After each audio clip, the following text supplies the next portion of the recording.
ಅನುಕುಮಾರ್ ಅಂತ. ನಾನು ಒಬ್ಬ ಸಣ್ಣ ಕಾಫಿ ಬೆಳೆಗಾರ. ನಾನು ತೋಟ ಇರೋದು ಕೈಮಾ ಕಲ್ಲದೇವರಪುರದ ಹತ್ರ. ಸೊ ನಾನು ನೀಲಗಿರಿ ಒಂದು ಪೆನಾಗೋಸ್ ಪಲ್ಪರ್ ಹಾಕಿದ್ದೀನಿ, ವರ್ಟಿಕಲ್ ಪಲ್ಪರು. ಇದು ಹಾಕಿ 3ನೇ ಸೀಸನ್. ಇದರಲ್ಲಿ ವಾಷಿಂಗ್ ಇದೆ, ರೋಟರ್ ಸೀವ್ ಇದೆ, ಹಣ್ಣು ಎತ್ತಂತ ಪಂಪ್ ಇದೆ, ಮತ್ತೆ ನೀರು ರೀಸೈಕ್ಲಿಂಗ್ ಪಂಪ್ ಇದೆ, ಬೇಳೆ ಮೇಲೆ ಪಂಪ್ ಇದೆ, ಮತ್ತೆ ವಾಷಿಂಗ್ ಇಂದ ರೀಸೈಕ್ಲಿಂಗ್ ಪಂಪ್ ಇದೆ. ಇದನ್ನ ಒಂದು 6 HP ಇಂಜಿನಲ್ಲಿ ನಾನು ರನ್ ಮಾಡ್ತಾ ಇರೋದು. ಇದು ಗಂಟೆಗೆ 1900 kg ವರೆಗೆ ಔಟ್ಪುಟ್ ತೆಗಿಬಹುದು. ಏನಂದ್ರೆ ಇದು ಇಡೀ ಪಲ್ಪರ್ನ ಒಂದೇ ಒಬ್ಬ ಕೆಲಸಗಾರನ ಇಟ್ಕೊಂಡು ನಾನು ಮ್ಯಾನೇಜ್ ಮಾಡ್ತಾ ಇದ್ದೀನಿ. ಇದರಲ್ಲಿ ಬೇಳೆ ಕಟ್ಸ್ ಕಮ್ಮಿ ಆಗಿದೆ. ಹಿಂದೆಲ್ಲ ಬೇಳೆ ಕಟ್ಸ್ ತುಂಬಾ ಬರ್ತಾ ಇತ್ತು ಒಟ್ಟಿಗೆ ಹಾರಿಜಾಂಟಲ್ ಪಲ್ಪರ್ ಅಲ್ಲಿ. ಇದರಲ್ಲಿ ಬೇಳೆ ಕಟ್ಸ್ ಕಮ್ಮಿ ಆಗಿದೆ. ಜೊತೆಗೆ ಜರಡಿ ಇರೋದ್ರಿಂದ ಸಿಪ್ಪೆ ಸ್ವಲ್ಪ ಕಮ್ಮಿ ಇರುತ್ತೆ. ಆಮೇಲೆ ಇದೇನಂದ್ರೆ ಈಗ ಬರ್ತಾ ಮುಂದಿನ ದಿನಗಳಲ್ಲಿ ಇನ್ನೂ ಆಟೋಮೇಷನ್ ಹೋದಂಗೆ ನಿಮಗೆ ನಾವೇ ಮ್ಯಾನೇಜ್ ಮಾಡೋಂಥ ಸ್ಥಿತಿ ಬರ್ತದೆ.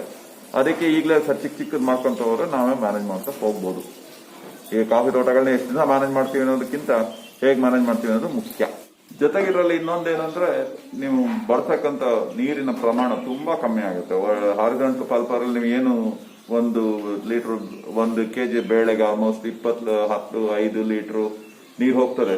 ಇದರಲ್ಲಿ ಒಂದು 2.5-2 ಲೀಟರ್ ವರೆಗೆ ವಾಷಿಂಗ್ ಸೇರಿ 2.5-2 ಲೀಟರ್ ಅಥವಾ ಮ್ಯಾಕ್ಸಿಮಮ್ ಅಂದ್ರೆ 2.25 ಲೀಟರ್ ಒಳಗೆ ಮುಗಿದೋಗ್ತದೆ. ಯಾಕಂದ್ರೆ ನೀವು ರೀಸೈಕ್ಲಿಂಗ್ ಪಂಪ್ ಹಾಕೋದ್ರಿಂದ ಬೇಳೆ ಜಾಸ್ತಿ ಹೋಗ್ತದೆ, ನೀರು ಕಮ್ಮಿ ಆಗ್ತದೆ. ನೀರು ಎಷ್ಟು ನಾವು ಕಮ್ಮಿ ಬಳಸ್ತೀವಿ ಅದು ಮುಂದಿನ ಜನರೇಷನ್ ನಾವು ಕೊಡ್ತಕ್ಕಂಥ ಕೊಡುಗೆ ಒಂದು. ಮತ್ತೆ ಪ್ರಕೃತಿ ಮೇಲೆ ಯಾವುದೇ ರೀತಿ ಅತ್ಯಾಚಾರ ಮಾಡ್ದಂಗಾಗಲ್ಲ. ಯಾಕಂದ್ರೆ ಎಲ್ಲೋ ಒಂದ್ ಕಡೆ ನಮ್ಮ ಮೇಲೆ ಒಂದು ಕೆಟ್ಟ ಅಭಿಪ್ರಾಯ ಇದೆ. ಏನಂದ್ರೆ ಬೆಳೆಗಾರರು ಸಿಕ್ಕಾಪಟ್ಟೆ ನೀರನ್ನು ಯೂಸ್ ಮಾಡಿ ಹಳ್ಳಗಳನ್ನೆಲ್ಲ ಪೊಲ್ಯೂಟ್ ಮಾಡ್ತಾರೆ, ಅದು ಮಾಡ್ತಾರೆ, ಇದು ಮಾಡ್ತಾರೆ ಅಂತ ಹೇಳಿ ನಮ್ಮ ಮೇಲೆ ಒಂದು ಏನು ಕೆಟ್ಟ ಅಭಿಪ್ರಾಯ ಇದೆ.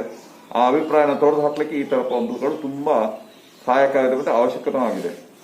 ಯಾಕೆಂದ್ರೆ ಇದು ಏನಾಗುತ್ತೆ, ಎಲ್ಲೋ ಒಂದ್ ಕಡೆ ಬೆಳೆಗಾರರು ತುಂಬಾ ನೀರು ಬಳಸ್ತಾರೆ, ಹಾಗೆ ಮಾಡ್ತಾರೆ, ಹೀಗೆ ಮಾಡ್ತಾರೆ ಅಂತ ಹೇಳಿ ಎಲ್ಲೋ ಒಂದ್ ಕಡೆ ಯಾರೋ ಒಂದು ಬೇಡದಿದ್ದ ಕೂಗುಗಳನ್ನ ಏಳ್ಸಿ ಇವತ್ತು ಇಡೀ ಬೆಳೆಗಾರ ಸಮುದಾಯನ ಒಂದು ಅಂಧಕಾರದಲ್ಲಿ ಇಟ್ಟು ಅಧಿಕಾರಿಗಳ ಮುಂದೆ ತಪ್ಪಿತಸ್ಥರನ್ನು ಮಾಡ್ತಾ ಇದ್ದಾರೆ. ಅದಕ್ಕೆ ಒಂದು ಪರಿಹಾರ ಅಂತ ಹೇಳಿ ಈ ಪಲ್ಪರು ಯೂಸ್. ಇಷ್ಟು ನನ್ನ ಅಭಿಪ್ರಾಯ.